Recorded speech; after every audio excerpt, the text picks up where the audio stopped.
ॐ प्रत्यालीडपदार्पिताङ्घ्रिसवृद्घोराट्टहासापरां खड्गेन्दीवरकर्दृखरपरभुजा हुङ्कारबीजोद्भवा खरवानीलविशालपिङ्गलजटाजूटैकनागैर्युता जाड्यन्यस्य कपालकर्तृजगतां हन्त्युग्रतारा स्वयं। गुरुर्ब्रह्मा गुरुर्विष्णु गुरुर्देवो महेश्वरः गुरुसाक्षात् परब्रह्म तस्मै श्रीगुरवे नमः।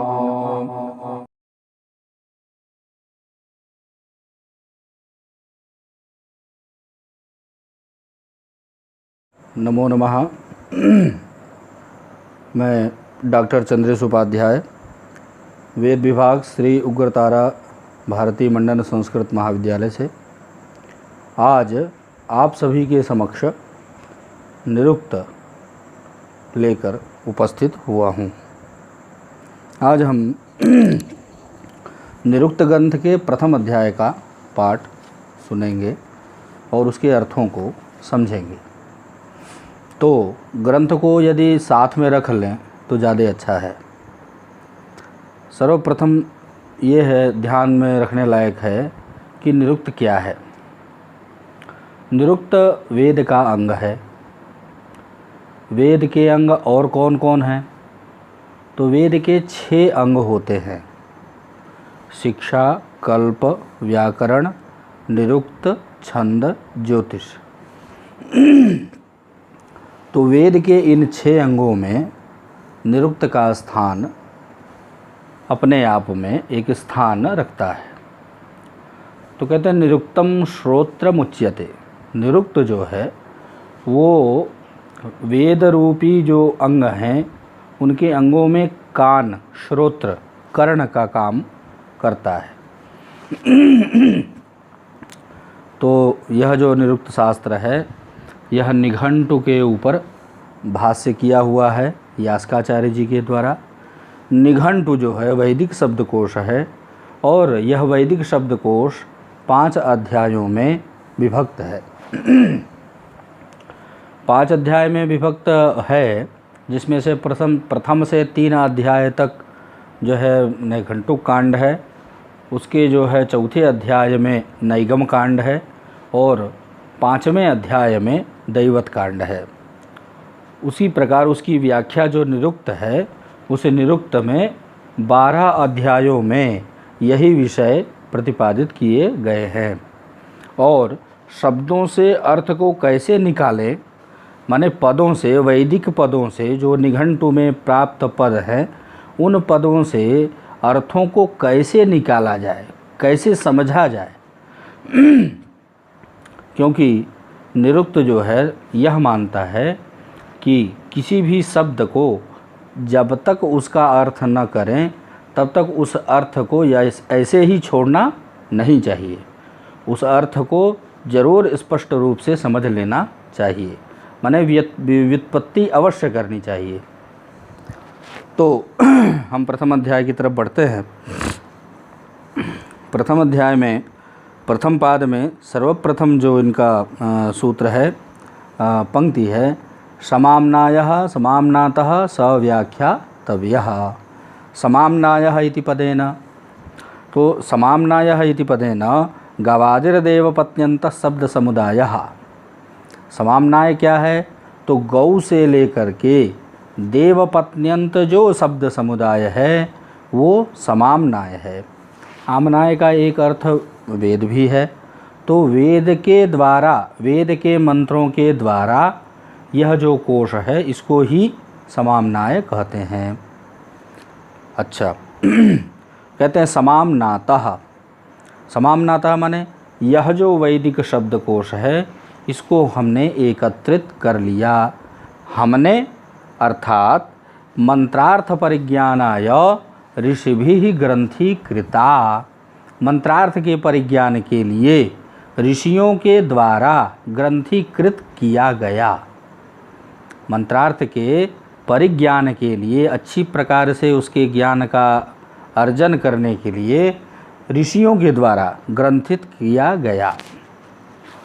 अब उस ग्रंथित वाक्यों को ग्रंथित शब्दों को सव्याख्यातव्यः, अब उसकी व्याख्या करेंगे, अब उसकी व्याख्या करनी चाहिए। तो कहते हैं उनकी व्याख्या कैसे करेंगे? तो कहते हैं विभज्य इमानि अत्र नामानि इमानि आख्यातानि उपसर्गा इमे निपाता इमे।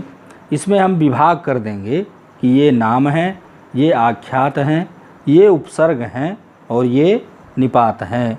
इत्येवं रीत्या निर्वक्तव्या इत्यर्थः, इस रीति से निर्वचन किया जाएगा इन शब्दों का। तो कहते हैं निघंटु समाख्याधिकरणम, सर्वप्रथम प्रकरण शुरू होता है कि निघंटु नाम कैसे पड़ा, निघंटु समाख्या का क्या कारण है। तो कहते हैं निघंटव कस्मात् निगमा इमे भवन्ति। निघंटु क्यों कहते हैं? तो कहते हैं यह निगम होते हैं।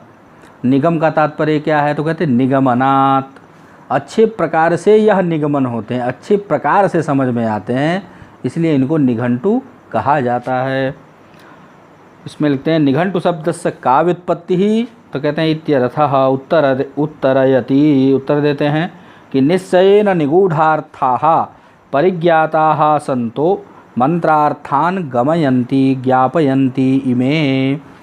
तात्पर्य यह है कि निश्चय रूप से ही जो गूढ़ अर्थ हैं उनके अर्थों को जो है यह बताता है, बता देता है, इसलिए इसको निगम कहते हैं। तो कहते हैं छंदोभ्य समाहृत्य समाहृत्य समाम्नाताः, छंदों से यह जो मंत्र है, यह जो शब्दकोश है, इनको कैसे लाया गया?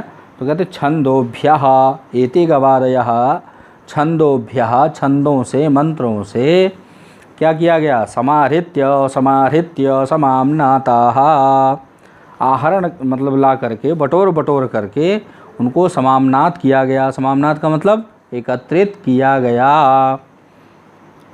तो कहते ते निगंतव एव संतो निगमनान निघंटव उच्यंत इत्यौपमन्यवः। हाँ, ते समाम्नाता गवादयो मंत्रार्थ निगमनात् हेतोः निघंटवः उच्यन्ते।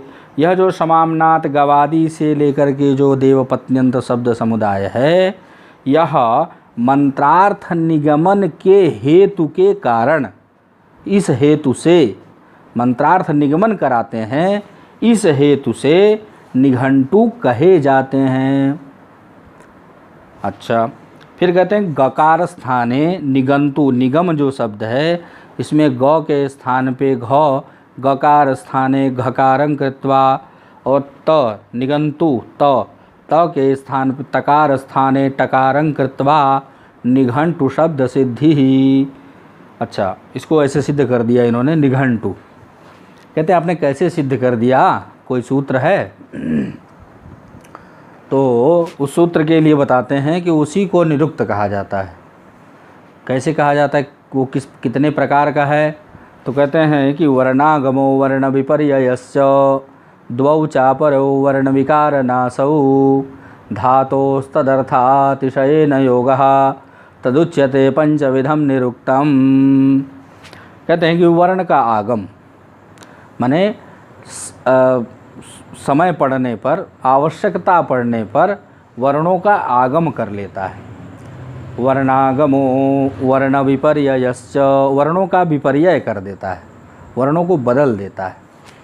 और द्वौ चापरौ वर्ण विकार नासौ, दो या उससे अधिक के शब्दों को मतलब उसका जो है विनाश कर देता है, सब आवश्यकता नहीं समझ में आने पर उनका लोप कर देता है। फिर कहते हैं धातोस्तदर्थातिशयेन योगः, धातु का अर्थ ऐसा होना चाहिए जो अतिशय रूप से समझ में आए, माने धातु का धात्वर्थ जो है एकदम मतलब स्पष्ट होना चाहिए। धातोस्तदर्थातिशयेन योगः तदुच्यते पंचविधम निरुक्तम, मतलब धातु के अतिशय योग को कहने के कारण यह जो है निरुक्त शास्त्र 5 प्रकार का कहा गया है। वर्ण का आगम, वर्ण का विपर्यय, वर्णागमो वर्ण विपर्ययश्च द्वौ चापरौ, मतलब 2 या उससे अधिक वर्णों का विकार कर देना, धातोस्तदर्थातिशयेन योगः। ये जो है 5 प्रकार का हुआ। निरुक्त शास्त्र जो है 5 प्रकार का हुआ। पंचविधम निरुक्तम अपि, उसके आगे का सूत्र है अपि वा आहननाद एव स्युः। यह जो है आहनन क्रिया के योग से हुआ। समाहता भवन्ति, इनको समाहत किया जाता है, एकत्रित किया जाता है। कहते अपि चायमन्य प्रकारो निघंटु शब्द निर्वचने। यह जो प्रकार है यह अन्य प्रकार है। निघंटु शब्द के निर्वचन में यह अन्य प्रकार है। अच्छा, तो उसका क्या अर्थ है? तो कहते हैं समाहनन क्रिया, समाहनन क्रिया के द्वारा निघंटु बना। कहते हैं कि क्या है? तो कहते हैं कस तरहि आहननात्। कहते हैं न तो निगमनात्, जो पहले किया था कि निघंटु शब्द कैसे बना, तो निगमन के कारण बना। तो कहते हैं यहाँ निगमन नहीं, यह आहनन क्रिया के योग से निघंटु बना। कहते हैं पाठार्थे वर्तमानस्य हन्तेः अनेकार्थत्वात्। हंत जो शब्द है पाठ में आहनन, उस अनेकार्थ हो जाने के कारण धातूनां वर्ण व्यापत्या, धातु में वर्ण की व्यापत्ति करके, वर्ण को इधर उधर करके विपर्यय करके ह के स्थान पर घ किया और तस्य टकारः, उसको जो है टकार कर दिया, तो वही जो है निघंटु शब्द बना। और कहा देखा भी जाता है ब्राह्मणे इदमाहतम, सूत्रे इदमाहतम। ब्राह्मण से यह लिया गया, सूत्र से यह लिया गया। अत्र पाठार्थे हन्तेः प्रयोगः, यहाँ पाठ में हन धातु का प्रयोग है। आहनन क्रिया योगात, तो निघंटु के 2 शब्द यहाँ हुए कि निघंटु कैसे बने, तो कहते हैं निगमनात् और दूसरा आहननात्। तीसरा, अब तीसरे में देखते हैं यदवा समाहृता भवन्ति। समाहृता में समाहरण, आहरण। यदवा एते समाहरण क्रिया योगात् समाहृता भवन्ति।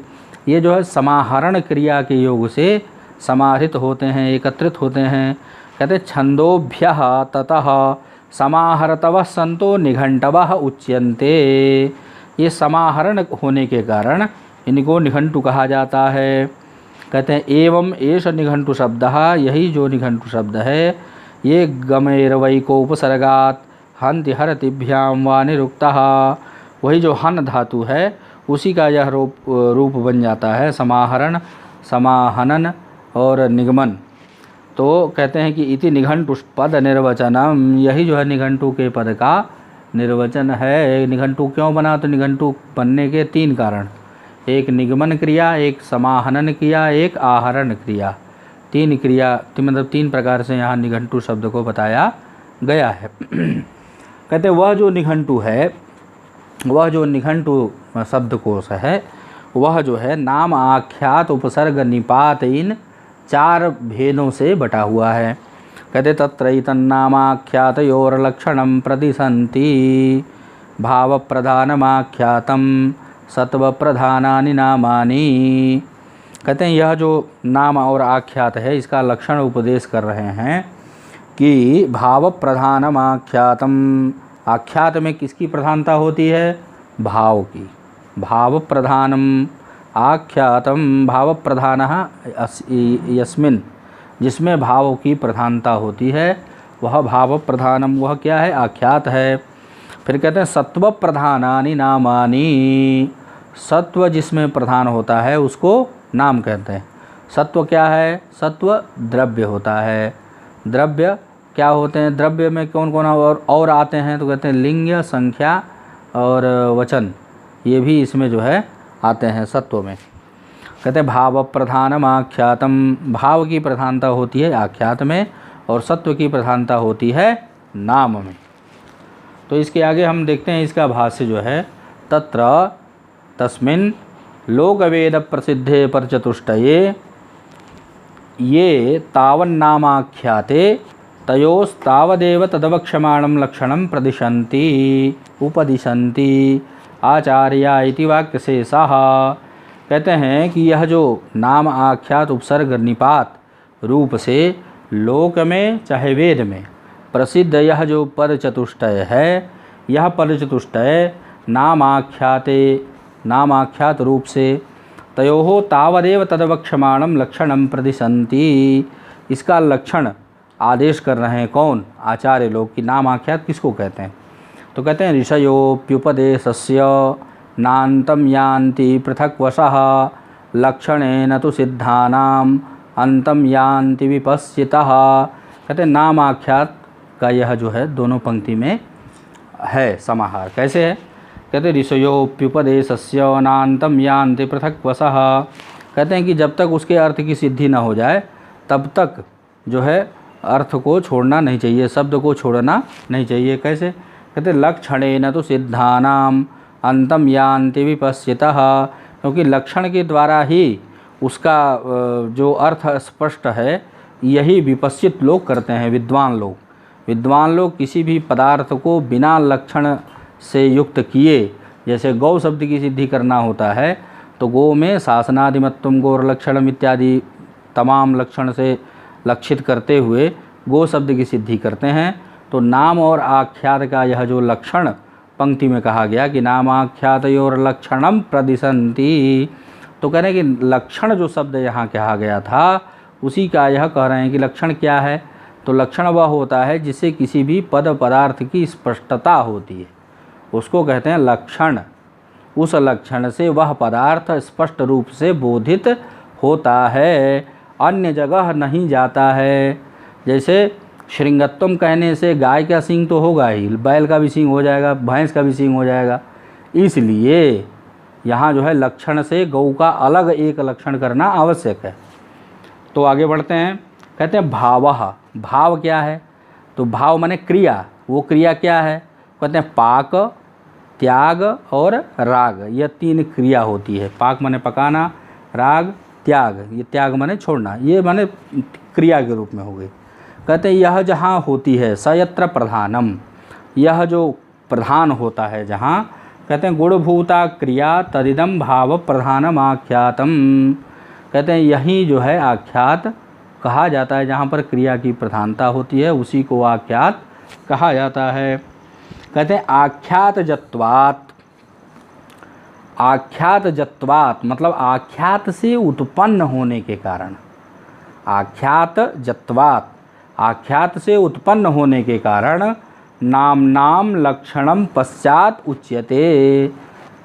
ग्रंथ में नाम का लक्षण बाद में कहा गया है।